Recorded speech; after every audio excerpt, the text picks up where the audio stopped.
I know.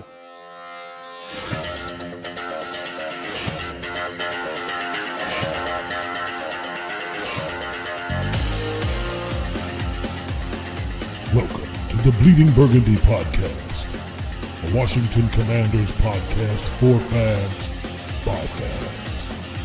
With your host, Jesse Martin. What are you talking about? You're out of your mind. John Taman. We finally got professional football back. This is going to be fun. Scott Hartley. Yeah, thanks for having me on.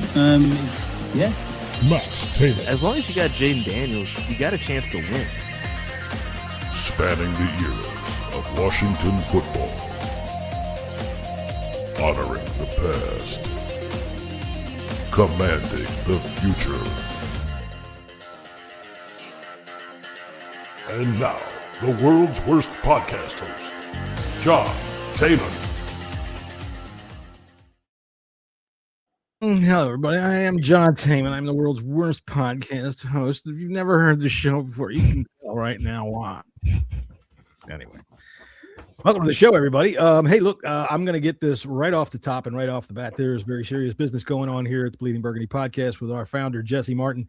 I'm not going to go too much into detail about it, but I'm going to leave it to you. Go ahead and explain whatever you want, unless you'd rather me explain what's happening. But we're going to put a link up for a GoFundMe to help Jesse be able to help with his daughter's medical bills. Thankfully, she's going to be okay eventually, but this will help. Go ahead and let's put that banner up and put that QR code up. We're going to pop this on screen every once in a while. I know this morning, sorry, Jesse, I know I said I'd throw it to you real quick, but this morning he asked me to retweet what you had put up, and I did. And a few people came to me with questions and asked, is this real? You know, some people have been hacked. It's real, and here we are. So Go ahead, Jesse. Yeah, no. Patrick Mahomes. If you've been listening for the past, couple episodes, I've had a rough start to the 2026 or the end of 2025, 2026. Got injured at work, and now my daughter, she broke her back in multiple places, and times are tough right now. So, any help would be greatly appreciated. So I made a GoFundMe, and if you want, if you don't, that's fine too. It's totally understandable. But shit ain't cheap. No, hell no. And look, especially I'm sorry. Go ahead. No, it's like right now. Usually, I hate asking for help, man.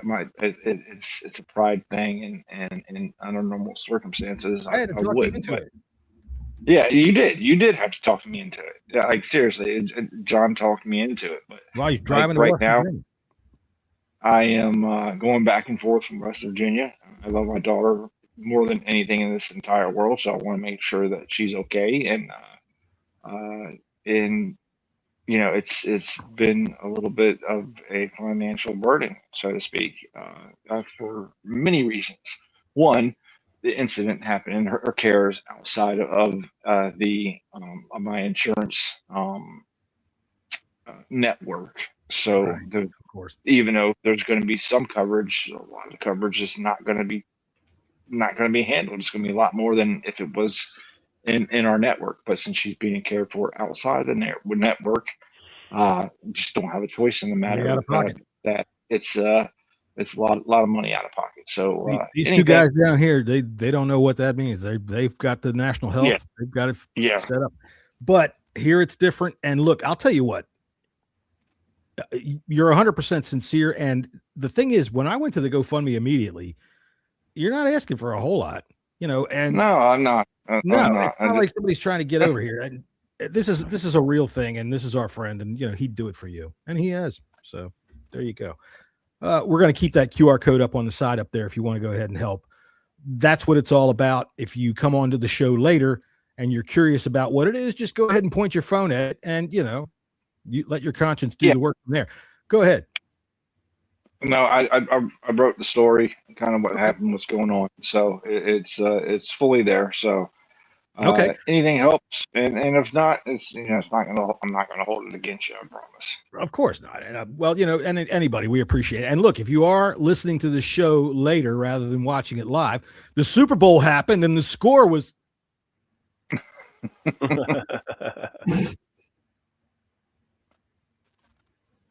All right, I don't know how long I was going to keep that joke going, but there you go. That was fucking stupid, and that was corny, and I wrote it last week, and I figured I might as well do it. And when I say wrote it, I mean I sat here for a second and went, hey, you know what would be cool? And I did that. Anyway, so Jesse, other than all of that, how's things going, man? You okay? How are things in your football world? Yeah, I mean, football is one of the last things on my mind right now, but once a week I get to kind of decompress, and that's why just before I got on, you just made sure my daughter was okay. She had everything that she needed, and I snuck into the room, and now I get an hour of playtime to myself. So there we go. I'll tell you what, I'm old. I only usually need about maybe 3 or 4 minutes of playtime to myself, and I'm ready to go watch television. How about you, Scott? There's our good friend down at the bottom on there, Scott Hartley, who I understand does hold the record for a least amount of time between masturbations. I'm trying to find your video here. Where is it?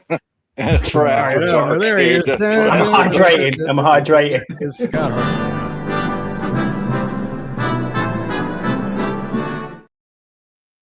Now, Scott, do you think Tony's sitting over there going, thank God he hasn't come up with one of these things for me, because then he'll be saying this shit about me? Yeah, I think he probably is, yeah. Right. What's coming? I'm thinking you're right. How's things going with you? Dude, we're frozen over here. What's going on over there in the UK? It's very wet today. It's been windy. We had ice, like the back end of your storm that you had through, a bit of icy wind, really, really cold temperatures, but nowhere near as cold. What's really, really cold to y'all? Like minus 25 degrees? Minus 40, so like 25 degrees. We had really wet wind come out of the ass in the U.S. here. Hey, man, we're about to get frozen again. So, yeah, I know. I hear that. Get ready for it. Yeah. We called a break for like 2 days, so and it got above a freezing for like 2 days, but now it's going fucking back downhill. It was 15. 15 was what I call very cold. There you go, ladies and gentlemen. There is the United Kingdom weather forecast for the western part, or I guess the eastern shore of the Irish Sea. Yeah. Hot dang, I got it right. The Royal Port of Barrow. And speaking of, over on the other side of the Irish Sea, we have our good friend, Tony Wheat. How you doing there, dude? Reporting from the western side of the Irish Sea. There you go. So, yeah, pretty good. And it's also wet and miserable and cold. Well, let's say cold, it's like 40 degrees today. So, honestly, when I think going to the beach, I never think of a place called sea. Because sea, to me, when I look at you guys, it's cold, it's wet, the freaking beach is made of rocks. Is there places where you guys can go that's on sea that's actually pleasant? Yeah. Yeah? Absolutely. Really? Okay. Yeah, there's lots of golden sandy beaches in the UK and Ireland. I go for a walk most weekends on the beach. It's 5 minutes from here, and that's when the tide's out. You've got about 1.5 miles of golden sandy beach. There you go. Mm-hmm. There's loads and loads. Depends which side of the island you're going to. Most of the beaches in Ireland and most of the beaches in the UK are very nice, actually, to be fair. We have a lot of World Heritage sites as well that are classed as beaches, so or our beaches. So they're very nice. You go to places in the southwest of the country like Devon and Cornwall. You think you're on the French Riviera. It's tropical. Yeah. One would never know. All right, well, there you go. We've had weather and geography. Thank you very much. I think that we've all learned something today. So we've got a Super Bowl this week. I guess we should start with the Commanders, I suppose, and just any news that has happened and transpired. We're going to get into some free agent talk, probably in a couple of minutes here. The defensive line coaching. Yes. This fella that we hired from Minnesota, or not from Minnesota, this guy that we hired from Los Angeles looks for all the world. Dude, he looks for all the world like the guy that can help you run through a brick wall. Mm-hmm. If he can create even a half an Aaron Donald here, just a half of an Aaron Donald. I'm listening to him talk, and of course, videos that are made to make him sound great. But God damn it, if he doesn't sound great, am I feeling too much about this? Am I falling into the same old trap every year? Wow, we got the next great guy. Yes. Am I? Nope. And short answer, Probably yes. I mean, look, we all said we'd run through a brick wall with Joe Witt. I mean, his first time that we heard him talk. It's a wait and fucking see type of thing. Let's be real. It's a wait and see type of thing. Again, it doesn't matter who these coaches are if we don't get the right players in the right positions to play. Dude, I agree with you there, but I do think that this coaching hire is a very, very good coaching hire to get him from USC, because he was obviously defensive coordinator over there. Previously with the Rams, Eric Henderson, and then he's taken not a pay cut. We must have paid a pretty penny to get him here, but he's taken a, for want of a lesser term, demotion in title as new defensive run game coordinator and D-line coach. Mm-hmm. But when you hear people like Aaron Donald talk about him, and you know what sort of player Aaron Donald turned into, and he's sitting on a podium saying, everything is about Coach Henderson. He does it all for me. I want that in my building, whether we have a rookie defensive coordinator or not. You need someone with experience who can do this below him, who can get the players in the right positions. Jesse, that's what I'm looking at. And I think look. All these coaches in college, besides maybe some of these big head coaches like Nick Saban and he ran away from the NFL. Yeah, he did too. Most of them do. But I'm talking like Dabo Sweeney and those coaches like that. Any defensive coordinator is going to leave their college for a positional coach in NFL. That's just how it works. Right. For one, I get that. That's to try to get their foothold into the NFL, because that is where the money is. Unless you're a Nick Saban, unless you're a Dabo Sweeney, when these colleges can throw millions and millions of dollars at these head coaches, but the defensive coordinators, they don't get paid shit. They don't get paid shit in college. That's a sliding for the most scale. I also want to point out this guy's background as well, that he was on paper the number one recruiter in the whole of college football. So he'll know a player as well. So that's got to help. Do you know what I mean? If you're coming in to be a positional coach here in the NFL. Yeah. But I understand where you're coming from, Jesse, about money. All right. So the essential question is, I'm going to throw Tony the essential question. Is it player or is it coach? Good question. Before I answer, I know we're all historians of the team as well. I think we should probably just mark the passing of Sonny Jurgensen today. Who? Legendary quarterback of the Redskins in the late 60s and through the 70s. So sad day for the team. 91 years old, and obviously went on to broadcasting after his playing career. So sorry, just wanted to. We were probably going to get to at some point, so just. I think you're right, and let's toss that around some, because you know what? I honestly completely forgot. I'm usually rushing like crazy to get ready for the show. There's always Alzheimer's. Something like that. But look, Sonny was the quarterback when I became a fan. All right. And it wasn't because of Sonny that I became a fan. It was just that's how old I was. And there he was. And he was the quarterback. I can remember the big debates between Sonny and Billy, all the bumper stickers around town. I'm old. Yeah. But for me, even though Sonny was that quarterback then, I was still young. Right. I can remember crying my fucking eyes out because we played the Rams in the playoffs and we lost because Sonny threw an interception. We didn't lose because Sonny threw an interception. Sonny threw an interception at the end of the game into a 50-mile-an-hour wind. And I was like, no, maybe 10 years old.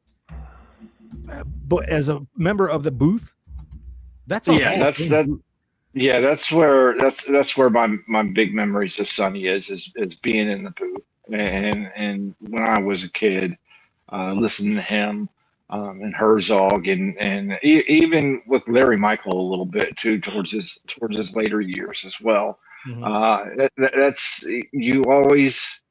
He always had something to say, and that would stick with you. And then the later years, a lot of times it was kind of like, what the fuck did Sonny say?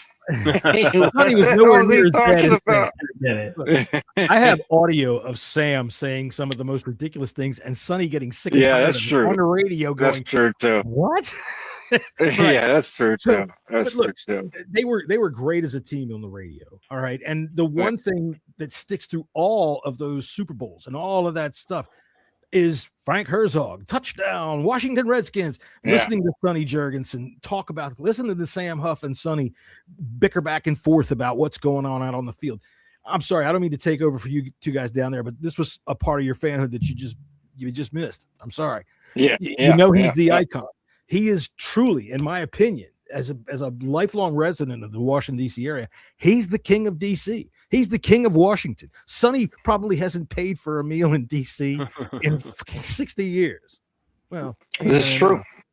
Yeah, and I mean, he walked on water in D.C. and I don't say that lightly. You know, wherever he went, he was just a enigma. I mean, he was just he was a. He looked like a quarterback, big old pot belly.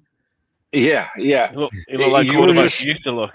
Yeah. When you saw him in person, it was just like you're in awe because that's Sonny Jurgensen. It's a legend. Yeah. He should have a statue in front of the new stadium, and that's 100% a fact. Yeah. Absolutely. Oh, sure. Yeah. So R.I.P. Sonny Jurgensen. Rest in pease. I'll try not to. Sorry. Go ahead, please. I'll try and answer the question now. Yeah. Okay. Sorry. Players or coaches? I don't know. It's an impossible question. I mean, players have got to have play. Well, yeah, players have got to have an amount of talent to get to the NFL anyway. And I think that the best coaches are the ones who know how to harness and bring out that talent. If you don't have enough talent, even the best coaches in the world are going to struggle to. They may make them better players, but they're never necessarily going to make them elite players.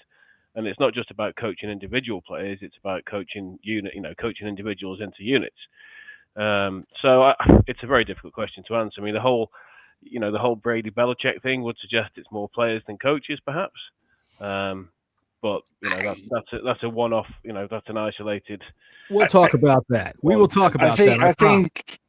I think better players good players can mask bad coaching to a large extent. Yeah, I understand that. But at the same time, all right. So first off, let's put that back up there, Scott. Yam had something to say, and Yam says, "I grew up listening to Sonny on the radio and on various Redskins media shows, etc. I got to meet him a few times. Really nice and a handshake like the Hulk. I'll tell you what, I never got to meet him, so I'm a little. I kind of regret that. I never got to meet him, but you're right. There was Jesse. Did you ever see Redskins sidelines back in the 70s? When you were probably a real little kid when that was on, like with Warner Wolf or with Glenn Brenner. Holy crap! They had. Oh man, I put a post up on Twitter yesterday about it was just a picture of the Redskins from the 70s with their uniforms, and we were talking about Dyron Talbert on there, and Sonny used to be on there, and man, he would come on after victories with this big old cigar and just sit there. Dude, they were. Half the time, John Riggins came on there sloshed in a fucking white tuxedo after they won a playoff game. He came in there drunk as shit on live TV. So they were icons of Washington, and I think that's about that. Sorry, you said coaching and players. Scott, you got anything to add to that? No, I agree. I think it's a bit of both, really. As Jesse said, good, better players can mask bad coaching, but I think you still need the coaches in there to put things into perspective and to put people in the right positions to win games. So for me, I think this is a really good hire for someone who is a rookie, as a DC. To have this guy underneath you is a good thing. Especially we have got rid of some of the dross as well this offseason who have gone on to other franchises. So yeah, I mean, I think it's a good thing. I really do. So when you look at our team this past year and how bad it was defensively, and not necessarily completely due to injury, but because of players that regressed, Quan Martin, is it the player? Is it the coach? This is, there's at some point you got to go, okay, why can't you get even competence out of this guy? And I don't know where I'm going with that. I'm just trying to figure out whether this is a good hire. I think it is. It's all interlinked because, Quan Martin, as an example, came into the season with high expectations. Everybody had, and the longer the season went, the worse he got. Probably lost his confidence, but his loss of confidence may have come from perhaps not being sure where he was meant to be, or his assignments, or spirals. These things can spiral, and I think a good coach probably doesn't allow things to spiral. A good coach keeps things on a level, so you have a high floor, you have you have a high baseline point, and you could see the Commanders' defense spiraling out of control as the season went on, which tends to suggest that the players had just lost all confidence and that probably came from to a certain degree, losing faith in what they were being told. The coaches kept saying, Quinn came out later in the season, didn't he? After demoting Whit by kind of saying, we're going to simplify the calls, we're going to make them make fewer decisions, make them play faster. Why weren't they doing that anyway? Well, my question: it's the NFL, it's not junior varsity. Yeah, not only that, but the things they were screwing up in the secondary were just basic pass-offs. How much more simple do you need to make it? Do you need to have somebody out there with a sign and plastered onto the back of the tight end when he goes across and says, "This is the guy you should cover. You cover him"? I don't buy it. Speaking of guys that got demoted, Daryl Tapp got demoted from defensive line coach down to an assistant defensive line coach, and he accepted it, which is something that up in Cleveland doesn't happen. Jim Schwartz did not accept that demotion, but Daryl Tapp did. So what do you think of that, Jesse? You think that's a help? Good. I think it will help the transition. The players know Daryl Tapp. I think the players respect Daryl Tapp. And Daryl Tapp wanted to be here. So, I think that speaks volumes to me, to be honest with you. Getting demoted and still wanting to be here, I think is a good thing. Okay. All right. It is a good thing. Even Skins Nation, evening camp. What's up, fellas? What's up, evening, gentlemen? boys? What's going on? We don't even have any whore bots in here tonight, do we? We don't have any porn bots. No, not today. It's weird, that, isn't it? But there you go. You know what I think? The algorithm sorted itself out. I don't know, John. I tell you what it is because I didn't put the Bang Cartoon link in here this time. So obviously that's where they're coming from. Says a lot about your search history, doesn't it? I guess it does, but I don't know. You can't really find that on YouTube. I don't know who's searching for that on YouTube. All right. So is there any other Commanders news this week worth speaking about? Cliff Kingsbury. What's that? Yeah, Cliff Kingsbury is now the offensive coordinator Yes, he did. He's the offensive coordinator of the LA Rams. Have they confirmed the title? They confirmed the title yet? They haven't confirmed a title yet, but that is it. Even though we know who calls the offense there, McVay does, but he's going to be the offensive coordinator. At least that's a clip that I heard from one. I think Pelotera or something. Who's the OC there now? He's going. Is he not taking? It was Matt LaFleur got Mike LaFleur got the head coaching job. Cardinals. He got the Cardinals job, didn't he? That's right. Yeah. Poor Fecker. So pardon me for being stupid, but when did this Cliff news happen? About an hour ago. Today. A couple of hours ago. Yeah. I don't feel bad about that. All right. So the only other thing I can think of that's come out news-wise would be that Bobby Wagner won the Walter Payton Man of the Year last night at the NFL Awards. That's nice. So doesn't congratulations really to do him. anything, but congratulations. It's enough. For a fan, it's like, what are you going to do? I'm going to go yell at some Giants fan. Ah, motherfucker, we got some goddamn Man of the Year shit going on. Sounds like he's coming back. He wants to come back. I didn't think so. I think they're going to let him. I think he's coming back. Somebody said on Twitter, "Oh, at least we won something this year." I was like, "Really?" No, it's an individual award. It's probably he's the recipient of some of the charity that Bobby Wagner. Maybe you never know who people are, right? So yeah, I don't know if this is newsworthy, but I don't know whether many people saw Jaden Daniels on Pro Football Talk Live, and he was. I mean, he doesn't give much away in interviews anyway. He's not the most charismatic of interview, but he did make it quite clear at one point that he had very much made his views clear about what he wants in the offense and what he likes, and that the message was fairly clear to anyone that was listening, was that he's relayed this to Blau already, and no doubt Blau's perfectly fine with that. And if they've got any sense about them, Blau will dip into the best bits of Cliff, the best bits of the stuff he learned from Ben Johnson, the best bits of the stuff he learned from O'Connell. Was it O'Connell or Stefanski? Anyway, tailor directly to Jaden. He will tailor it towards Jaden's skill set, which is great. If that's what they do, brilliant. Not gone are the days of trying to fit a square peg into a round hole. You've got to make the most of your assets. 100%. You know what he told the coaching staff?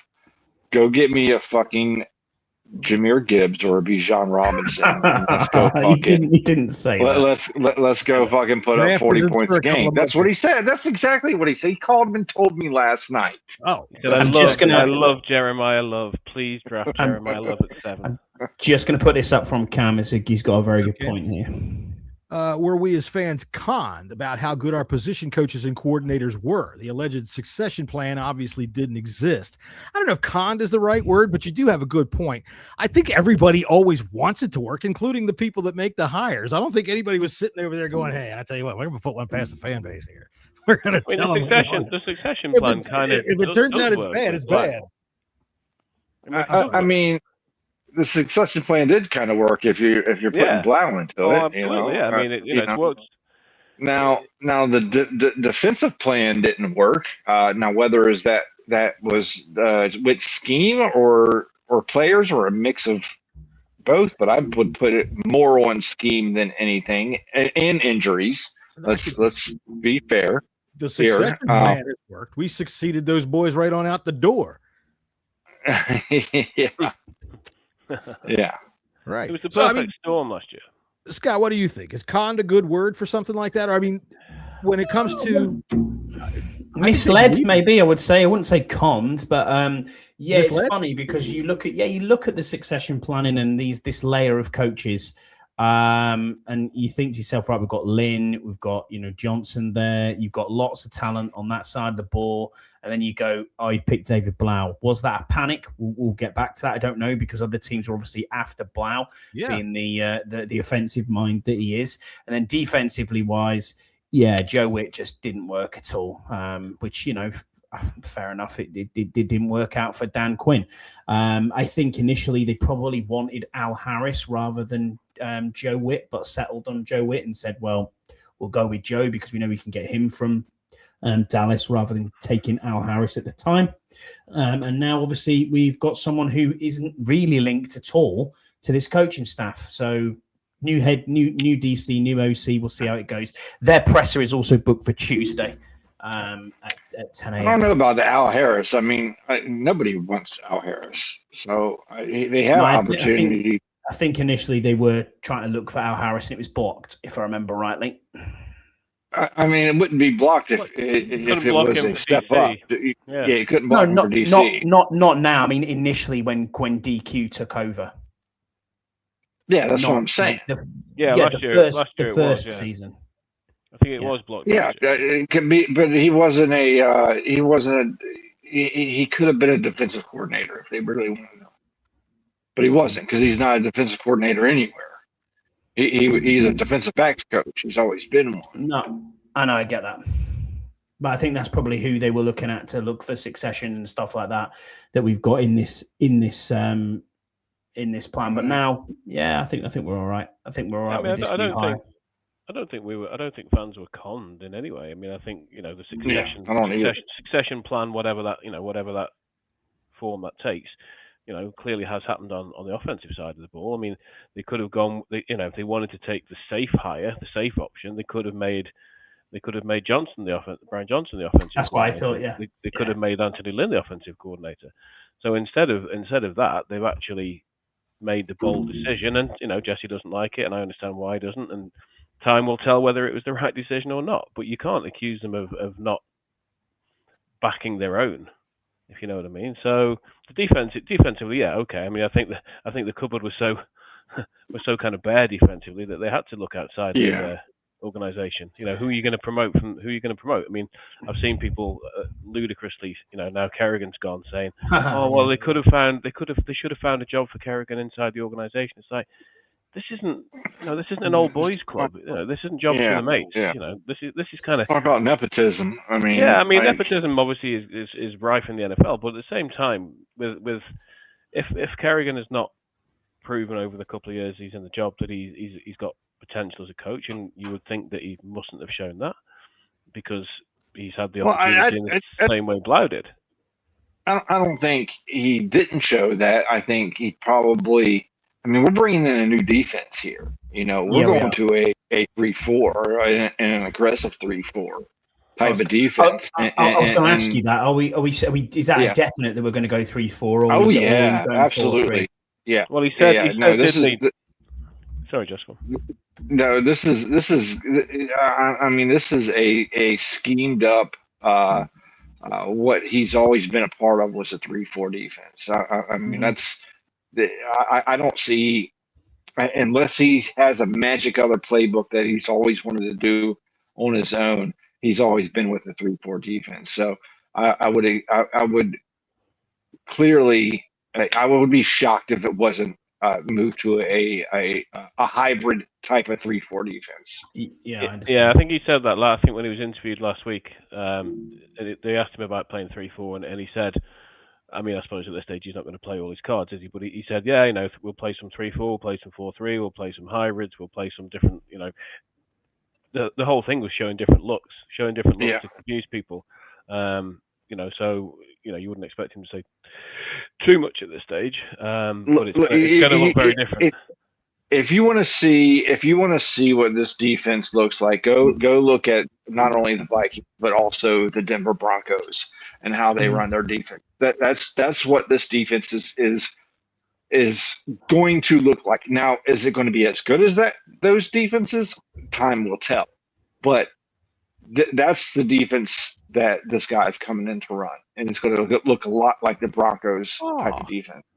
Yeah, you've got to have the horses as well. So that's obviously the next part of the plan is free agency and the draft. So absolutely, 100% agree with you. John, welcome back.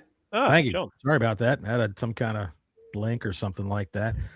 Here y'all are going over the defense. That's good. I just want to be able to take this moment real quick while we're having a small break to welcome me back to the show, to welcome anybody else that's out there watching on social media to please come on into YouTube. Watch us on YouTube. You can chat with us. We'll talk with you. We'll put your comments up here on the screen, and we'll discuss whatever it is you have to say, unless you try to say something stupid. And then it depends on what that is. If you are a porn bot or a prostitute, please come on in, talk to us in the chat. We've probably got a few reprobates in here that might take your link. Who the hell knows? I don't know where it is, but go hit that little scanner thing. Scanner doodle. Yeah, go and follow the QR code there. Go and have a look at that if you want to check it out. It's if you scroll back and you were here at the start of the show. If you weren't, scroll back to the very start of the show and it explains what that is all about for you're helping out our good buddy Jesse at the top there. Yeah, absolutely. And I'll just reiterate, man. It's a sad and it's heartbreaking when you realize that there are people in this country that will actually tune into a fucking Kid Rock concert for any reason. And yet that they're going to do that on Sunday just to go like this to people. And you know what? I don't give a fuck what you want to watch, but Jesus Christ, Kid Rock? Are you serious? Kid Rock? Isn't this the Real America or whatever it is, the Charlie Kirk's mob? Well, I don't give a fuck what your politics are. Kid Rock? Come on, man. What the fuck? Terrible then, and he's terrible now. This is terrible music. This is terrible music. What I can do for you, if you really want, is I will get my wife to make me some Cincinnati spaghetti with chili on top and everything like that. And then tomorrow I will stick a fucking microphone in my toilet and I will make you a goddamn Kid Rock album like that. All right. So look, I don't know what politics are, but don't be so goddamn stupid to sit there and nod along to that garbage. And I'm not going to watch Bad Bunny either. I was going to say, if you have to choose between Kid Rock and Bad Bunny, where would you go? No, I don't. You know what? I'll tell you something. I would choose listening to the next morning after John's Cincinnati chili in the toilet. There you go. I will sit down and make a sandwich and listen to the Stones for 20 minutes. Fuck all that. I'll be absolutely sleeping for that half an hour. If Max no doubt about it. Max would tell you the Super Bowl is my annual sojourn into fucking pop music. I never know what the fuck, what the fuck. Yeah. Other than Snoop Dogg, I'm like, who the fuck? For like the last, I don't know, 15 years. You've nailed it, Yam. Exactly that. Halftime is toilet time, which is something I don't even want to think about, Yam. I don't even want to think about that. I suppose if you combine Bad Bunny and Kid Rock, you get Bad Rock, which is probably just about it. But dude, just watching social media explode this week. Let me make this perfectly clear. I think if you want to have an alternative, that's just fine. If people want to watch something else and you have a fucking opportunity to do that, that's just fine. I'm all about capitalism. Go ahead, make a different show. I'll tell you what, I can remember I tuned out the Super Bowl halftime show one time and I watched a claymation Howard Stern fucking wrestle against Kathy Lee Gifford. What was that show? Deathmatch 2000 or something on MTV? They had a Howard, and I said, "Oh fuck yeah, I'm watching that," and I laughed my ass off. I don't remember who the musical guest was. Deluxe is here. Deluxe, what's up? Just chimed in. You should have a halftime pod to give people something good to listen to. Now, there's an idea. Like it. You'd have to come live to it. You'd have to come live to a very busy bar in Dublin if you want me on it. Okay, I'm good with that. That I think would be a hell of a lot of fun. Great. All right, I'm down with that. You guys down with that? Halftime with the Bleeding Burgundy podcast, the BBP. Scott, it's going to be 3 in the morning. I'll be very quiet while I'm on there, but yeah, it'll be all right. I'll be sitting there. I'll be sitting there with my 2 fantasy championship rings on my 2 fingers, just to rub it into the guys around the table that don't have championship. I'll tell you what, you want to have some fun with them there, Tony? Send them one of these Scott greeting cards. Send them one of these Scott Valentines. Oh, Jesus. Yeah, send them one of these. Yeah, that one. Send them that one. That's my favorite. How many drinks did you have then, Scott? None. I was actually sat on my couch. And John said, "Send me these poses," and I was like, Scott is such a good sport. I just texted him out of the blue and I said, "Hey man, send me some pictures making yourself look seductive." My wife took them pictures. Yeah.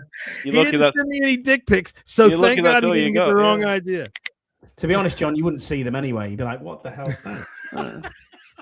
Is that 1.5 or 2.8? Or I'm not talking about the resolution here. Yeah, exactly. Right, hang on a minute. Looks like a pig in blanket. What's that?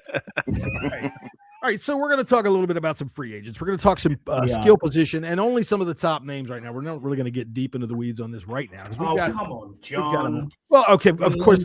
Jesus Christ. Scott's written a dissertation on this. PhD. Here's my goddamn thing. There it is.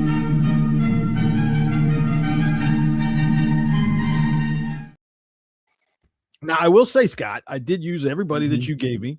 What you emailed me. So we will start at running back, and we're going to start with Breece Hall. Oh, I guess we got amazing. There we go, Breece Hall. I don't know how well you can read that or not, but I put his stats on the bottom down there, thanks to Pro Football Reference, which is one of my favorite websites. I'll tell you what, I like the idea of Breece Hall. I like what he brings to the table. I think he's excellent catching the ball out of the backfield, and I think that he can run well between the tackles. He's stronger than he looks, and he's faster than he looks. I'm in for Breece Hall. I don't know where you got that $6.8 million a year from, because according to Spot, that's a typo. That was a 10.4. Hold on, I will say this. I'm glad you actually mentioned that, because I do have Breece Hall on my running back list, wish list, but I am not paying any free agent running back more than $6 million a year. I don't give a shit who he is. Just not fucking doing it. Doing it. I made a mistake there, and it was just because I had it was from the last guy. It's all right. I actually had him on my list. I even bumped it up just a little bit. I put him at 7.5 mil, but just because he's the best running back free agent available besides Kenneth Walker. But still, I think paying a running back more than $7-8 million a year is absolutely ridiculous. Not for me. He's the best running back on the market. Unless they're a Jahmyr Gibbs, Saquon Barkley type, a Bijan Robinson type, they're not worth that double digits. Sorry, they're just not. You can find that in the draft all day long. Tony, what do you think? Yeah, I mean, Breece Hall is the top back in the class. I'm not sure. Well, after what happened to Kenneth Walker in the Super Bowl. Oh, yeah, gone again. All right, that's twice. Oh, I can't believe that happened to him. That's terrible. Yeah. No, but I mean, I don't know. I mean, what the top backs getting now? They got a bit of a bump last year, didn't they? After being underpaid. They did. It's about 12, 13, 14, somewhere like that now. Breece Hall's not going to get that. He's probably going to get, what's he saying? He's got 10 million on Spot Rack. About 10 million on Spot Rack, yeah. But realistically, 9.7. If you're in a bidding war, if you're in a bidding war, it's going to be, it's going to be tough. But looking at this realistically, I don't even think he gets to free agency. I think the Jets. Will I think he wants out. I think he wants out of the Jets big time. And he does. He wants out. If they franchise tag him, they don't have a choice. But my whole point is that running backs, like, he's not that great of a running back. Like, I mean, he's a really, really good running back, but he's not a great running back. So he's not worth that double-digit millions a year. He's just not. And I'm sorry, and I'm not going to get in a bidding war for someone like that when you can find that talent in the draft for much, much, much, much cheaper. I don't think you can necessarily find that talent in the draft, and I'm not sure you've seen the best of him at the Jets, because let's be honest, has anybody looked good on the Jets? No. So that's another thing. So you can't make, So not even Sam Darnold. I'm looking at the contracts here, and Aaron Jones is on 10 million, Kyron Williams 11, James Cook 11.5, Josh Jacobs 12, Alvin Kamara 12.2, Jonathan Taylor 14, Derrick Henry 15, Christian McCaffrey 19, and Saquon is on 20.6. All right, well, every single one of them are Saquon, McCaffrey, and Henry are potential Hall of Famers. The one you look at there is Cook, because he held out last year to get that contract. And that's the one that I think would set the mark. But I agree with Jerry. Cook, Breece Hall. I'm taking Cook 9. Well, yeah, but that's not 1,000 times out of 9,000 times. So. Yeah, and I'm not paying him the same as what I would get from Cook. Which brings me to what I had 6.8 on, which was Travis Etienne. That's better. Yeah. Travis Etienne, 27 years old, 5'10", 215 pounds, estimated market value, $6.8 million a year. I know that Scott really wants this guy because then he can get a jersey for his wife and try to convert her to a Commanders fan. She already has an Etienne jersey in the Jags, so she'll be pretty peed off if he does turn up with a Burgundy gold jersey on. I also have Etienne. I also have Etienne on my list, but I'm not paying him more than $6 million a year. So are you taking someone like Rico Dowdle then? Is that where you're going? No, I've got Dowdle, I've got Javonte Williams, and I'll tell you one I've got, and this is a bigger picture thing actually. Just taking it back a step to Breece Hall as well. It all depends on what you're actually going to do with them, because if you're going to pay Breece Hall $10 million a year, then he's going to be a 3-down back. Now, is that what they want? Because Bill obviously rushed for 800 yards last season. Is he going to join a running back by committee, or is he going to be a 3-down elite back? Because if he is, okay, pay him $10 million. Yeah. If not, then certainly don't pay him $10 million.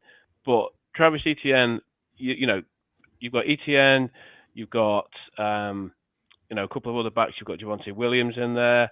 The one that I would consider.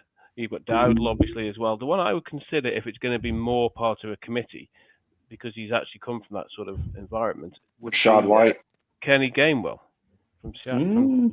Kenneth Gainwell, I do not think Pittsburgh is going to let him go. He was, in my opinion, their offensive MVP for a lot of the year last year. Well, he was. He won the team MVP. A dude was awesome. He won the team MVP. He was. I'm looking for. He went over almost everything every time. I'm looking for more of a number one running back, not in every down running back, but I do want that main workhorse. And if we're going the free agent route, Rashad White would probably be the tops on my list, because I think we can get him a lot cheaper than the 6.7 million. What his estimated? Look, these estimated market values. I'm sorry, They're estimated. They're way wrong. You can probably get him for maybe $4 million a year. Okay, well, that would be interesting. I tell you what, I'm going to bring it back to what Tony said. Bill has obviously got to be part of the plan. You would think. Mm-hmm. Yes. He would be your kind of change of pace back. But if you're going like I'm saying, it's like I just don't want to spend that type of money unless you're going to have an every down back. Mhm. You know, I'm not paying no more than $6 to $7 million for a running back. Like a ETN, like a Brees Hall, like a Kenneth Walker. I'm sorry, I'm just not doing it. We'll have to take a look and see what you could possibly find in like the 4th or 5th round. And I'm not even thinking about that out loud. Or even the first round. No. All right, we're not even going to talk about that yet. I don't get you sometimes, Jesse. I really don't, right? We have potentially to spend upwards of $100 million, and you're not willing to spend over $6 million on a running back? We also have how many free agents? See, this is where I just don't get you guys. Seriously, you can fill space on a. You want to keep giving these one year contracts. We got to start getting away from that. Yes, we do. I'm not giving 1 year. I'm not giving 1 year contracts out. We can't give top dollar free agents to every fucking position. We don't have the money because we do not have the roster space to be able to do that. You can get a minimum of 5 decent free agents here for good money on longer contracts. The rest of it is going to be bringing people back like Sheldon Day, like Christian, like Rodriguez, like Jeremy McNichols, like Dietrich Wise, who's not going to cost the earth. Proven players who are veterans, but we have to get younger and we have to get better. And this is the free agency we need to spend money. I'm giving my free agent money to the defense. Sorry, I'm not doing it on the offense. I get it, but if you're now telling me, right, we're going to go with a 3-4 and we're going to be aggressive, we're going to do all this, do you take a Sonny Styles at 7, or not at 7? Possibly, maybe, or trading back. Well, depending upon what their draft board is. It depends on what their draft board is. It's all about their draft board. But when we talk about actually defensive free agents, which I think in free agency, we're going to be primarily on defense. That is where the money is going to be spent. That's another episode. We're on offense today. I think that linebacker is probably one of the nicest positions in free agency, but we'll get to that on another episode, ladies and gentlemen. This has been a nice debate there. But okay, so Scott, you're in for ETN. Tony, what would a Javonte Williams cost if the Cowboys were to let him go? He had a hell of a season. So, he did. I've not looked at the values, to be honest, so I couldn't tell you. But he rushed for 1,200 yards somewhere along there. He was a surprise. Was it that much? Wow. Yards. Yeah, Javonte Williams, according to his market value, is 7.3 a year. Yeah, I'm thinking he's going to be kind of expensive. He reinvented himself this year because obviously Denver were happy enough to let him go. He looked like he hadn't quite regained. When he was a rookie before the knee injury, he looked sensational, and then ever since then he never really appeared to get that sort of burst back. But at the same time, last year he looked great. So I wouldn't pay top dollar for him, but I think in that sort of, what did you say his value was, Scotty? 7 just million? over 7. Just over 7. Yeah, 7. I think I agree. Listening to you guys going after it there was interesting because I think I agree with Jesse on part of that. That yes, absolutely they should be spending the majority of the money on free agency on the defensive side of the ball, but I don't think that precludes you from spending $7-8 million a year if there's a real good running back in there either. I don't think the two are mutually exclusive. I think you can do both. All right, I'm going to let everybody have a chance to throw rotted vegetables at me. Scotty, while you've got that site open, what would it cost us to go back to Rodriguez? Vet minimum to just over. Sorry, it's $2 million. $2 million a year. I like Rodriguez. We've got unrestricted. If I had tomato, I'd throw it at you right now. So actually, John, I think you're right. I'm bringing back McNichols. I'm bringing back Rodriguez. I'm sticking with Bill, and I'm adding a running back. There's 4, and that's your 4 backs. You know, you can trust them. You know, they can do bits from here and there. And if it is running back by committee, as Jesse talked about, that's fine by me. It should be. But we do need a number one running back that would take the pressure off Bill, because he gets a fumble. If we're really doing a committee type of thing, then there's really no like we can get a Rashad White for that would be that perfect person for really going to do it to a committee. Yeah. What have we got down as Kenny Gainwell's rate, Scott? So now, if you want to go the route, if you do want to go the routes, but we got to, but that we do it. Kenny Gainwell can't carry the load. You know, we got to have a number one. He's a mix-in guy, but we got to mix in back. But that's what I'm saying. Like the Rashad White, the Rashad White, not even an option. I don't think. Even in a running back committee, you still have to have your number one, and that would be a Rashad White. I got it. You know, right? I don't think Gainwell can do that. Even with a committee, typically what we do, and I mean, Blau might change all this, but typically what we see is we'll see a guy come in for a series or two at the beginning of the game, and then they'll start to rotate them, a series. You don't see it too often. I'd like to see two-back. I'd like to see him come in and start doing some two-back shit. Get back to the basics. If you're going to get to a run game, give me the T formation, give me the I formation, because you can do so much out of that shit that people don't. And we should hope Blau would use some of that Gibbs in fucking what's his name, Montgomery type of thunder and lightning type of works right there, and a Rashad White might not be that type of Gibbs, but maybe Bill can eventually be that, and then that Rashad White in a year, could fill that Montgomery role, something like that. Possibly. All right. Well, I'll tell you what. Let's look at some prices that are all right. Tight end. Yeah. First, this is what I want to talk about. Yeah. Yes. Okay. So we drafted Ben Sinnott, second round. The lights come on in the third year. Is this cliche that we hear so often? I think it's starting to. We saw it at the end of the season, but we still need a tight end, and I have two that I'm really looking at. So let's start with your first one, David Njoku. Yep.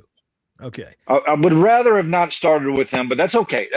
I think he would fill that Ertz role. He would fill that Ertz role, that older statesman that still has something left in the tank that can still play while Sinnott is getting that. I wouldn't pay him $10 million a year. I think that's just a little bit too much. But I think he would be a good addition for a year or two.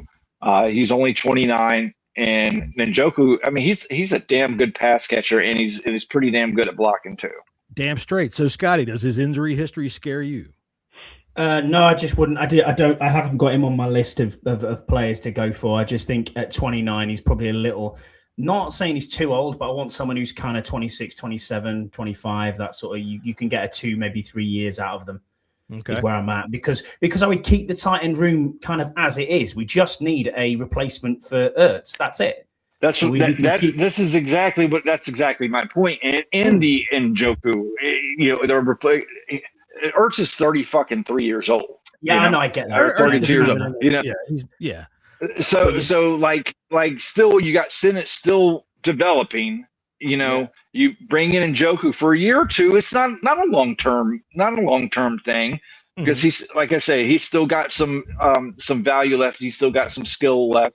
But then there's another route you could go to besides Njoku. This Njoku is one that if you didn't want to spend like too much money and have somebody solid that still has skill, that can still mentor our younger tight ends in your Yankoffs, in your Ben Simmons, I think Njoku would be a good possibility. I never had anybody had to mentor me in Yankoffs. How about you? I kind of figured it out on my own. No, not really. I mean, I didn't have Njoku on my list.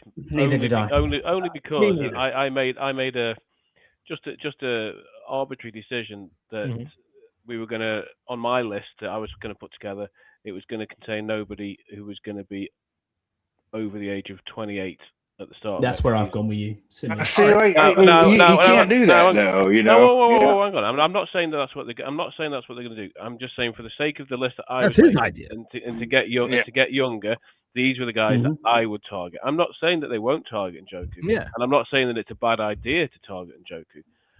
My list was just made on the premise of getting much younger. Agreed. When I was making the list, I did try to stay away from 30-year-olds. I did. When I was going through it. Now it's almost impossible. You're not going to be able to do that.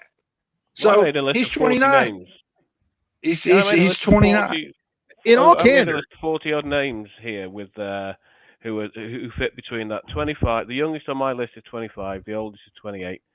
Apart from I made one exception purely because he's a Hall of Fame player, and I don't think he's going to get out anyway. He'll either retire or he'll stay in Tampa Bay, which is Mike Evans. But he was the only player over 30 that I put on that list. Mike Evans is the kind of guy that can go to a place for the end of his career and still produce. I think he'll stay though. I mean, he's going to want to retire. I think you're right. But I like your thinking though. I mean, that seems right. On tight end. Let me get my other one a little more affordable that fall into Scott and Tony's category there. And my favorite right here. That's him, Chick. That's the guy I want. We don't have any Chagosiums. We've never had a Chagosium on this team ever. I looked it up. I think that we need one. No, I like the way this guy plays. Chigakonkwo's stats, John, are exactly the same or very, very similar to Isaiah Likely's. They're very similar in age. I think Likely's like half a year younger than Okonkwo. Likely, he's older. Okay, he's a lot older. No, he's not. Likely he's 26. He's not 29 years old. You know what? I was doing this in a fucking auto shop. I know it's okay. Anyway, so Chigakonkwo's better in the red zone, but we don't know how untapped and what untapped potential Likely has. They're very, very similar in what they're going to probably command market value wise. But this is the one I think realistically that you could target. But I'll give one that I think is out there that might be on Tony's list. It might not be, but who I think is good at both blocking and as a receiving tight end is Tyler Higbee out of the Rams. He's only going to cost you just over $5 million a year, according to. But he's also 33 years old. But aren't you looking for that from? I mean, at a tight end position, he still produced for the Rams. No, he did. I have him on my dynasty team, and he was hurt all year long. I got to talk to you about that, by the way. You think Likely's much better? I understand that, Deluxe. I think Likely is probably much better, but are you going to get him? Well, Likely I am in the. This I am firmly in the Likely camp. Likely in the Likely camp or firmly in the Likely camp? I'm firmly in the Likely camp. I think this is the way to go. If you're going to push for a tight end, that's I think he's 26 years old, 27 max. He's 26. This is the way to go. Unfortunately, Dick Andrews, that's was Lamar's pretty much favorite target, so he didn't get as much playing time. Here, he would be the absolute. A little bit here and there, but I still think Likely. What tight end hasn't had any injuries? They get banged the fuck up. Has Okonkwo been injured a lot? I don't think so. I can tell you, Njoku, his injury history bothers me. He's missed significant time in one season. He missed a couple of games last season because his knee keeps bothering him. I think he's too much of an injury risk, and if we're wanting a guy like Zach Ertz. There's one thing about Zach Ertz, other than when Marcus Mariota hung him out, that dude never missed a fucking play. All right, I don't remember him being hurt since he's been here. So if I'm getting myself a 33-year-old, he was also a shit blocker too, though. Well, but that's not why he's here. Why he was here was to be able to take a young quarterback and give him a reliable target, and that's what you want with a guy like this. In this search, I'm looking for something more athletic. I think that we're looking at Sinnott. Sorry, it's my turn to talk. Sinnott might just be a very good blocker. All right. He might be an okay pass receiver, but it only might be an okay pass receiver. And in the modern NFL, you do want that guy that can fucking get downfield like a wide receiver almost, that's got some size. An Isaiah Likely, a Chigaquanko. Okonkwo. I agree. Deluxe Likely is very good on the field. Yeah, he's the standout. Would you take a flyer on K. Dotton? It's only 26. K. Dotton, I like K. Dotton. K. Dotton, didn't he have a serious knee injury last year? Maybe. I don't know. So. I do like K. Dotton, but you know what's funny? The Bucs didn't have a touchdown out of a tight end until like week 17 this year. Yeah, you're right. Are we all assuming that Kyle Pitts is going back to Atlanta? Yes. No, I would. I don't even want anything to do with Kyle Pitts. If I could wear that uniform every week, I'd go back to Atlanta. No. If I thought he was available, sure, absolutely. You look at Kyle Pitts, but I don't think he's going to be available. He's going back. He's going back. He's going back. Who did Atlanta hire? Knowing how Kevin Stefanski. All right.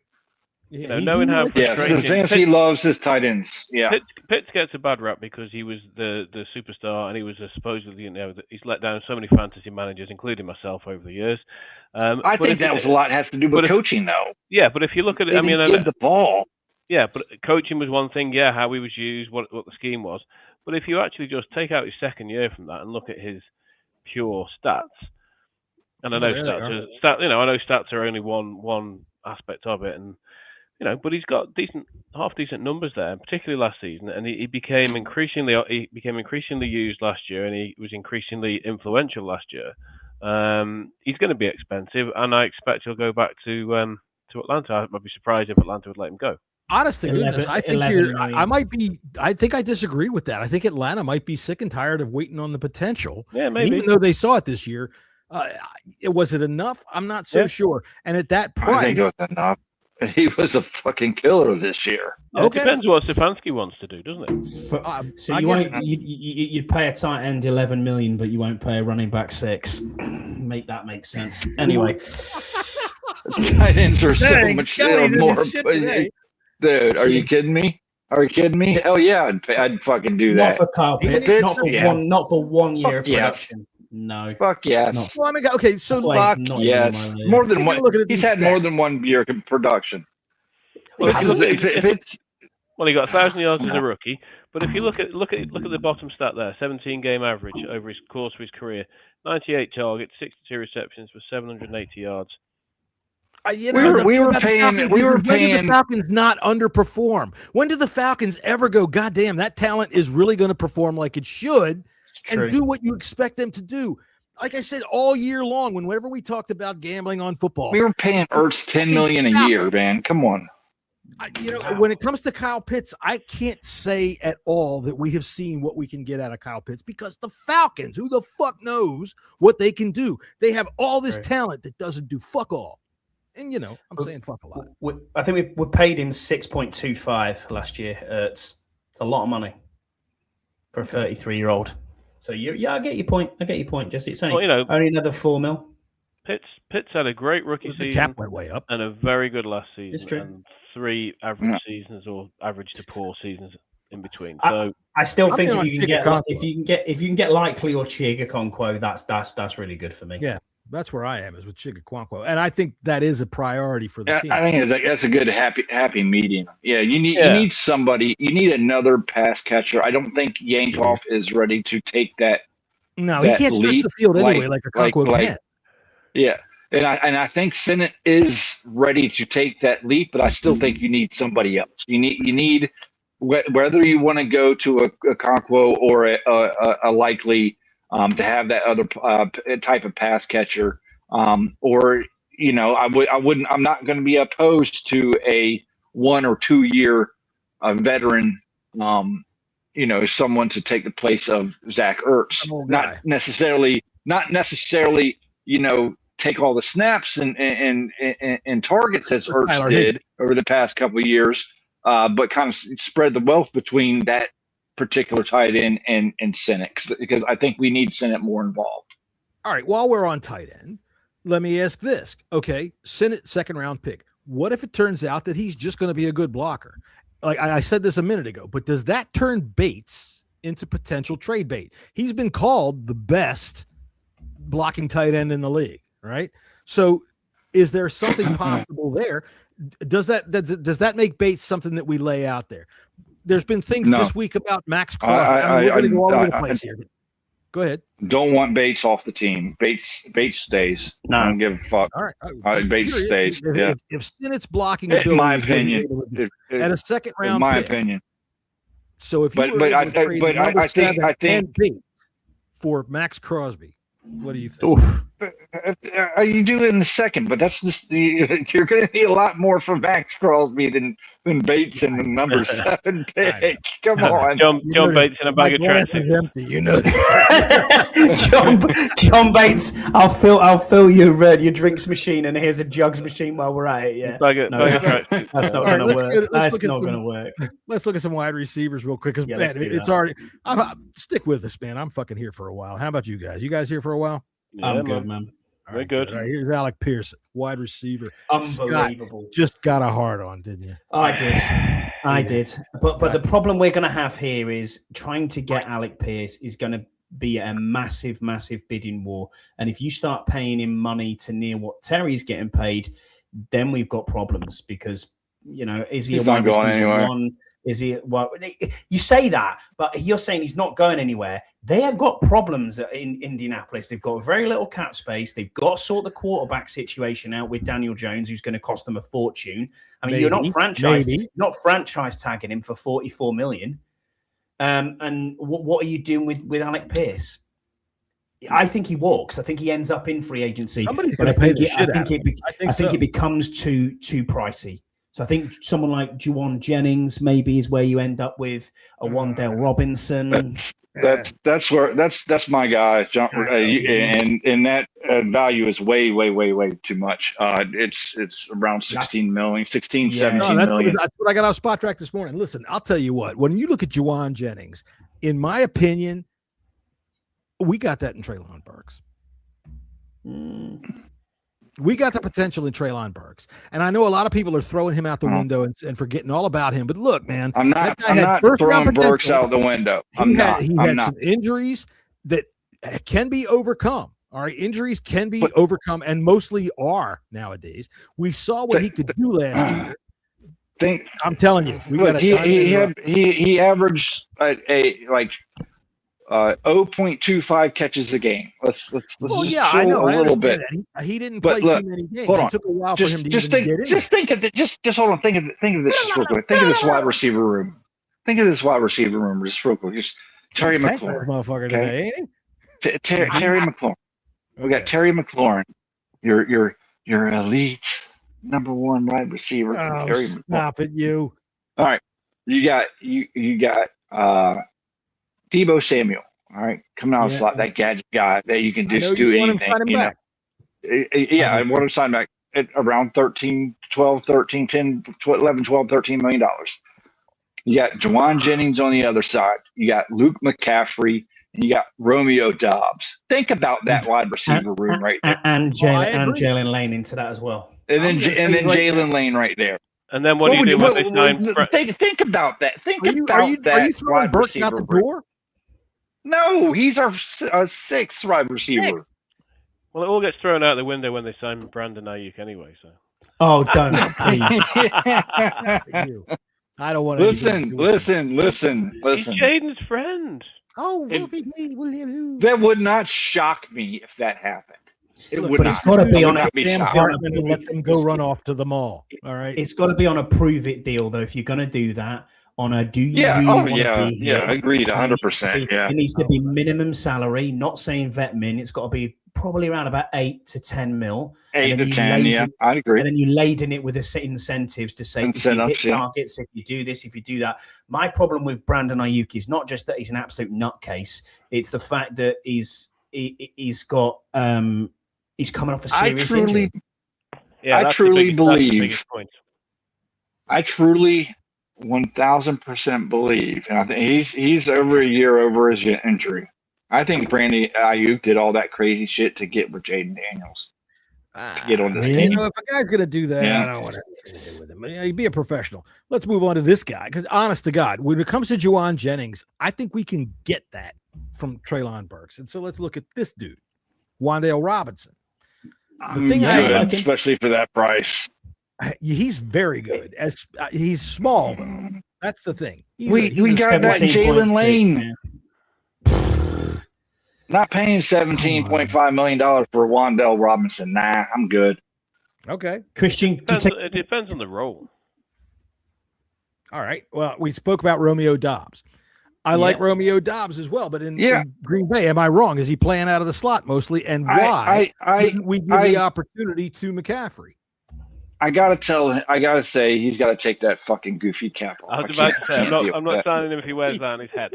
He looks like a pimple running around the field. No, but you're right. I like Doubs. I do. I do. And I would not mind him. I like Dobbs. I would have him quite high on my list. Yeah, me too. Yeah, especially if it's going to be in and around that contract. I'm happy with that. I think that's a good. If you're paying Dobbs that, if you're re-signing Debo on that sort of contract as well, 12, 13, and you incentivize the contract a bit more towards the end of the season, because let's look at it in what was absolute shite last season. You know, when we finished this season going, Jaden didn't play much at all. Debo was still our top receiver. You know what I mean? With nearly 800 yards. And he was one of the only veteran receivers that you could count on. I really want Debo back. So do I. I want to re-sign Debo. I really do. I do. I want to see what they wanted to do with it healthy. Right, go ahead, Tony. You don't sound so enthusiastic. Yeah, I think I wouldn't be against re-signing him, but I also think it depends who else is available for what money, and what balance and what mix they want to, what skill sets they're looking for in the offense that Blau's going to put forward. Mm-hmm. Now, Debo is another year older now. Is he 30 this year? Yeah, he's still 29 now. But I think when the season starts, he'll be. But he's got a lot of miles. He's got a lot of miles on the clock, and the money would have to be right, and there would have to be other options not available. Look, I think a weapon, and I'm not saying just a receiver, a weapon like Debo Samuel, who clearly still has stuff in the tank, getting him for $11, $12, $13 million. I don't see why you wouldn't do that. I agree, and I think that one of the things you point at is that you came here for a reason, to be a part of what this offense could do, and it fell apart because of injury. So why wouldn't you want to run it back, Debo? Right? Wouldn't you think so? I would do it, but it would have to be very team friendly, and I would have to see what else was out there as well. I agree. We didn't get to see. Go ahead. Go ahead, Scott. Yes. So I was going to say, I agree with you, Tony. If you can get an Alec Pierce, it's a different story, isn't it? Well, how about this? Would you take? And this is just wild because I don't think this will happen. But would you take another season of Debo, or would you take a season of Mike Evans? Boy, that's a totally different role, though. Mike Evans, you're gonna have to pay out the yin yang for Mike Evans. Everything for just 1 year. It's actually now I've thought about it. It's not a very good comparison because he's a different role. Yeah, they really are. Yeah, Mike Evans is still going to cost over $20 million. Debo's not going to cost that. So, bad example, but at the same time, all I'm saying is I want to see what options are there, and I would also like to know. And I don't think any of us are going to know this, so we can't really comment on what skill set Blau's going to be looking for to build his offense. It might be someone like Dobbs, who's more of a possession type guy. You've got to have different flavors of ice cream across the room. So I appreciate that as well. But is there someone that could? Jesse's point's fair. Debo's a weapon; he's not just a receiver. Right. And if they have a role for that, then absolutely re-sign it. We never really got to see the full effect of what the impact of Terry McLaurin could do for Debo, and vice versa. We didn't really get to see that this year. With the injuries of Terry, with the injuries of Jaden Daniels. I mean, yes, like hats off to Mariota. He did the best he could with what he had on the field. Same goes with Cliff Kingsbury, in my opinion. But I thought Debo did excellent for us this year for what little around him and little help that he had, because most of the attention came on him, and he still wound up with 800 yards. Yeah. At the end of the season, he was providing big play after big play on those little tunnel screens. Yeah. He was taking some of those little quick things and turning them into big gains. It's very tempting to see what they had in mind. Now, losing Cliff Kingsbury, I would think that David Blau probably has the same idea for it, so it'll be interesting to see what comes off there. I'll tell you what, we're going to move on away from these things here. That's our discussion about skill position free agents, at least for today. We're scratching the surface. We do have a top 10 today, gentlemen. So let's put the top 10 up here. And I am going to apologize to people who are watching on the phone, because you see what happens on the phone here when we disappear. But here we go. The top 10 reasons Eli Manning. We got to get some music here for the top 10, for fuck's sake. All right. Am I underwater? Nope. Okay. The top 10 reasons Eli Manning belongs in the Hall of Fame. Now, as we all know, everybody, they're going to vote for the Hall of Fame finally. And I know everybody realizes that I just love Eli Manning, and I think he should be a Hall of Famer. All right, the top 10 reasons Eli Manning belongs in the Hall of Fame. Number 10. All right, let's see here. Number 9.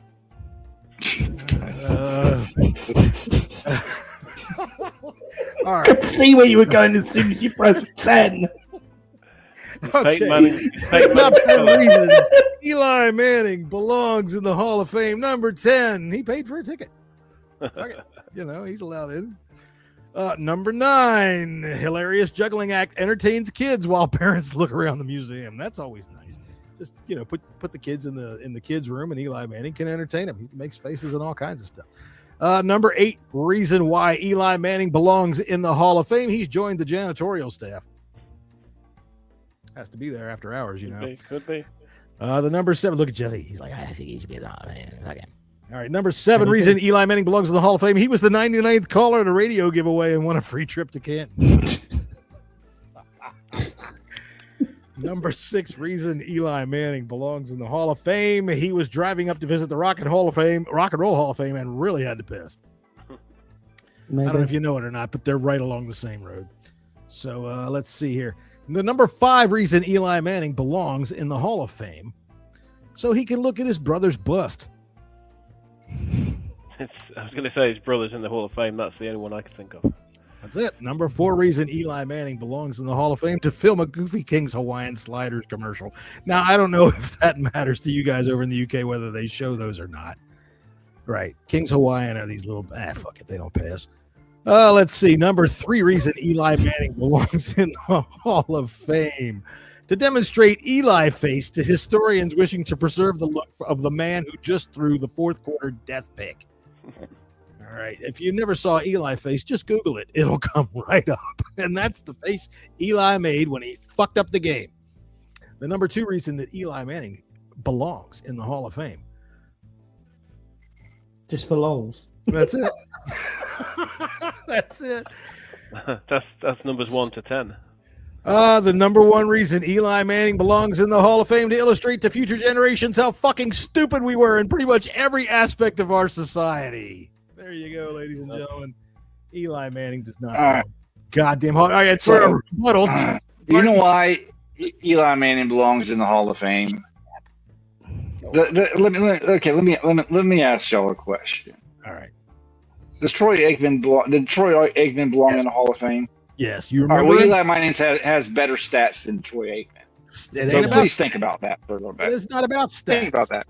He did more with less. Could have led those teams? No. He did. Excuse me? Are you kidding me? Mm-mm. Are you? Wait. That is mind blowing to me that you would actually think that anybody could have led those fucking teams. Get out of here. Aikman had fucking all-stars all over fucking him. Quarterbacks I've ever seen. Aikman could put that sucker right on a fucking dime. There's no joke about that. And I mean, it matters when you do that kind of thing. Eli's getting in the Hall of Fame whether you like it or not. Make Eli Manning a fucking argument without using another man's name. Well, of course he's getting in the Hall of Fame, because it's the way the world is these days, and that's right. He's Eli Manning, so he's going to get in the Hall of Fame, whether he deserves to or not. Right. You know, he's a big name. He's a big personality. You know. Well, the Hall of Fame is an absolute joke for what they did to Bill after Belichick. last week. That's something we didn't get to last week, about the snub of Bill Belichick. Look, if you want to snub fucking Mr. Goddamn Kraft, I don't give a fuck. I think he's plenty on the Epstein list. But Bill Belichick? Yeah. Well, you know, and Joe Gibbs actually ended up in there. You know, you want it, Scott? But me? No, I'm not. That's right. No. Hey, you know what? Oh, man, let me look him up real quick. I got the database right here. Hang on a second. I'm just going to ring my friend Peter Mandelson. Kraft got busted in a whorehouse on a strip mall. All right. Oh, he was just having fun. Who cares? That's what I said. Hey, look, I'm going to send the chauffeur in to pick up some goddamn beats at the Piggly Wiggly, and I'm gonna get a hand job. All right. Yeah. Rich fucking billionaires across the world, I don't give a fuck who you are. I think you're implicit in all of this kind of shit, and I'm not going to get into any of that. But to snub Bill Belichick? Yeah, that's wild. That is, it's kind of disgusting, to be honest with you. How they should be. It's a sham. It's a fucking sham. Well, the whole thing's a sham. The voting process is ridiculous, and that you could get to this point. If those 50 guys were asked straight up, yes or no, would they vote for Belichick? They would say yes. But because they have this ridiculous 3 from 5 system, 11 or 12 of them were like, oh well, Bill's going to get picked anyway, so it won't matter if I don't pick him. And then when 11 of them did that, it fucked it up. So the whole the voting system was the biggest issue. People look at and they say, oh well, Spygate and Deflategate. For one, we're way past using Gate for fucking scandals. Stop it. And if you ain't cheating, you ain't trying. Fucking, I don't give a shit about all that. It isn't helping anybody. Well, that's exactly what it was. It a little better, but it doesn't fly as well. So it's a trade-off. It was fucking stupid. It was just looking for shit. The Spygate, they might have had something, but I guarantee you, he ain't the only one doing it. For fuck's sake. No, everyone was cheating. He got no. Hell no. Look, I guarantee you go look in the fucking snout of that Ravens mascot. That dude's got a camera in there. Deluxe says Eli Manning, modern day plunk. He was the MVP of the Super Bowl. So was Mark Rippon. He's a career 500 quarterback. Defense, I agree. Defense won Eli those games. He had 2 good games in the Super Bowl. But look, Jesse, you remember? Did you ever think, oh fuck, Eli Manning? No. In fact, at any time, you just knew he was going to give it to you. If memory serves me right, the Giants won those 2 Super Bowls against the Patriots, scoring 17 and 21 points. Yes.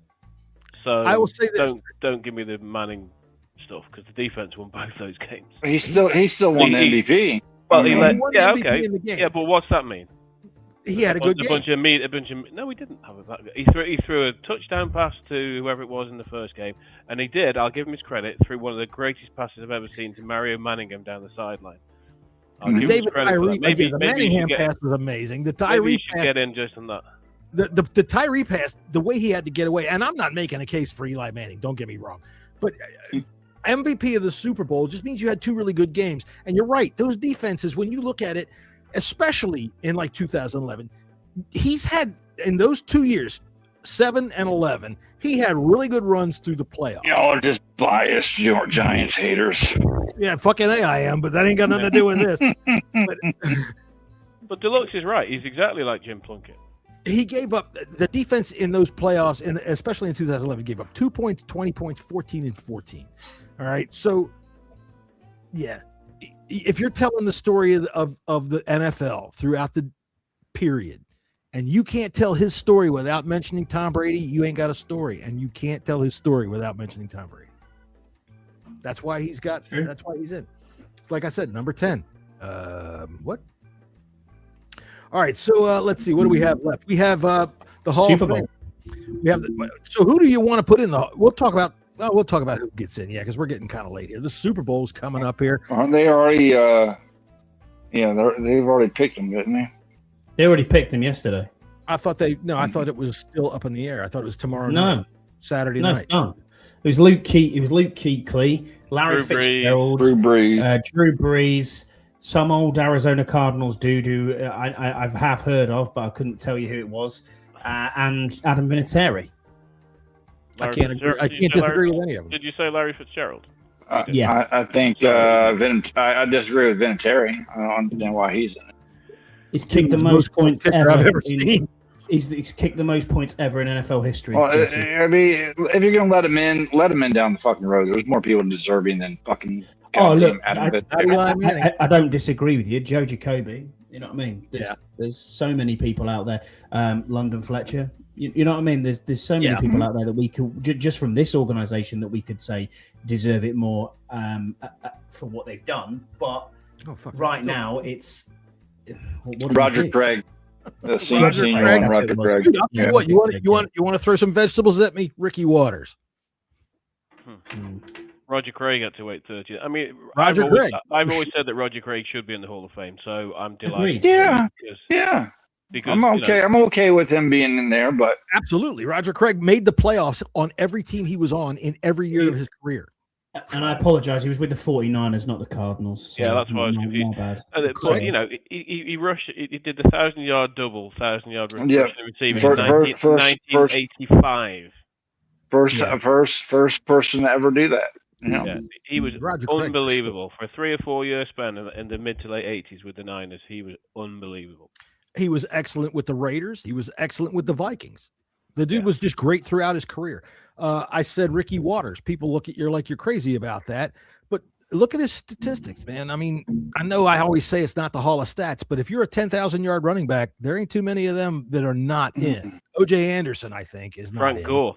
Frank Gore, but he's up. You know, he's still up on the list. But he didn't get in this time, so. Was Frank Gore the third highest rusher of all time? Or third or fourth? He is. Somewhere there. He did play the longest. He played too. I think that has some. For a running back, I'm not holding that against him, though, babe. No, not really. But you got to take those stats into consideration. Yeah, I mean, he played like 35 years, wasn't it? Ridiculous like that. But and it's not the Hall of Longevity. I get that as well. But towards the end, he was like. Basically falling over. But early in his career, Frank Gore was a beast. He was a beast. Now, Vinatieri, I don't disagree with. I know you don't want to put a kicker in right away. Look, man, I'll tell you what. Find me somebody more clutch. Mm-hmm. In the biggest of games with the biggest of teams. And, I sit here and I know I can hear people in my head right now because that's what kind of a person I am, arguing with me about how I can say that about a quarterback and not about a kicker. The kicker comes in with the game on the line. He has that one chance to do it. That kick that he made against the Raiders when everybody talks about it, dude, that kick was in that snow to be able to hit that from 42 yards, and then from there it just kept going.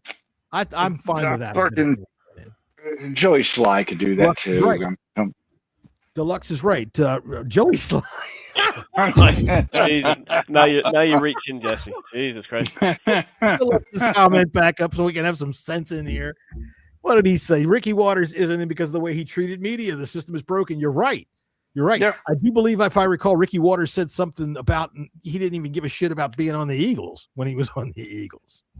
I can understand that.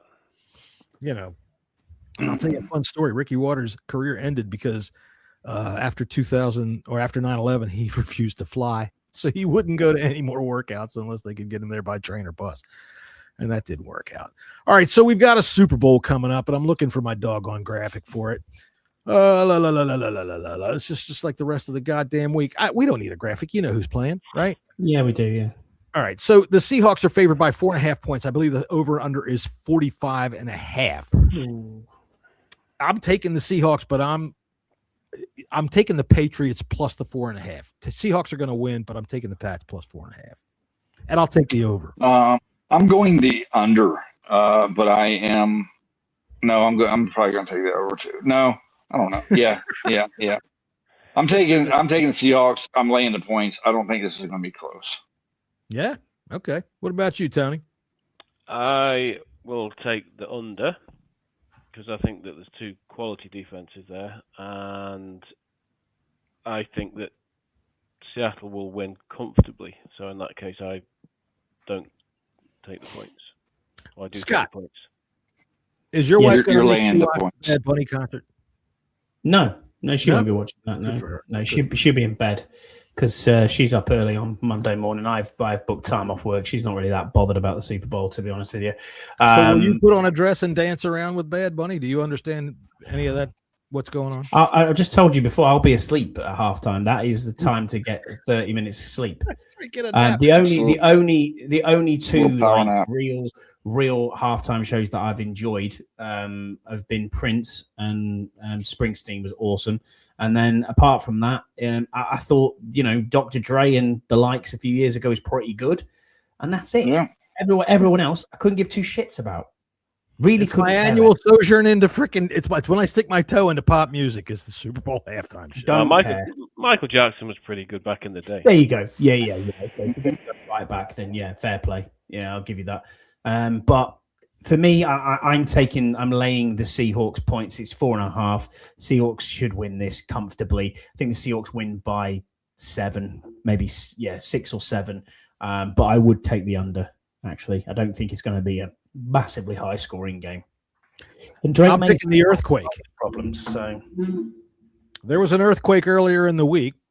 San Francisco is scheduled to fall into the sea sometimes in the next maybe 150 years. Yeah, so I'm picking the earthquake. We're gonna get one, and we're gonna have the whole stadium falls in. Jesus, it's not the first time, right? Then Godzilla comes out. Yeah. The World Series was 89 World Series. That's right. The 89 World Series. The earthquake happened right in the middle of the game or at the beginning of the game. Before the start. I mean, hey, why not? Fuck it. I would just love to say to all you people that have refused to watch the Super Bowl or refused to watch the NFL for whatever goddamn reason, please just go away. Nobody gives a fuck anymore. I actually had somebody tell me on my social media this week that the halftime show was a Satanist agenda for you. You ready? Booga, booga, booga, booga, booga, booga, booga, booga. Sorry, I was possessed by demons there for a second. You fucking clown. Jesus Christ. Crazy people out there. Fucking Jesus Christ. Good job you're saying, John. People, be responsible for yourselves. If you don't like it, don't watch it. Shut the fuck up. And with that, I'm going to say good night to everybody. Has anybody got anything left about the football game or anything like that coming up this week? No, blockhead Sam Darnold wins. I'll be drunk, so it doesn't really matter either way. There you go. I got about like $13 in my FanDuel account, so I'll probably put it all on the Seahawks. I would only say this in recommendation for anything about betting. For one, I picked the Seahawks, so go heavy on the Patriots. And two, just don't be stupid, man. Bet yes or no's, overs, unders, overs, unders, yes or no, yes or no, yes or no. And you're trying to predict who's going to get the first fucking touchdown. You're just giving them your money. All right, look, we're going to show this one more time. This is the GoFundMe for Jesse for his daughter who had an accident. She's in bad shape, but she's going to be okay eventually. It's just going to take a while, and a couple of bucks would help. Look, he'd do it for you. And there's a QR code right up there on the top left-hand side of the screen. Please hit it. And if you can spare anything, we would appreciate it. You know us. We're not a podcast that begs money. We don't even have an advertiser other than fucking Abner Wu. And, we appreciate the Abner Wu Industries. So if you can help out, Jesse would appreciate it. It's just been one of those things, one thing after another, and this is a serious accident for his daughter. Yeah. Go ahead. Shit rolls downhill, man. It really does. So that's right. Anything At the bottom of it is Jason Witt. All right. Who? I don't know who the fuck I'm saying anymore. Get this thing off. Let's see here. Did I say Jason Witt? Yeah, I said who? Yeah, it's time to go. It's time to go. All right, everybody. We will see you, I guess, next Friday. We'll come back and we'll talk to you about after the Super Bowl, and then we might take a break for a little while and see what happens before free agency. I know Scott has a list down to the floor that he's like itching to friggin' show everybody. I just need to take a break. This shit's work for me sometimes. So, all right, if you can, hit the GoFundMe for Jesse, and if not, we love you anyway. We'll see you next time on the Bleedy Birdie podcast. And you know what? When I say we love you, we really fucking don't. It's just something to say.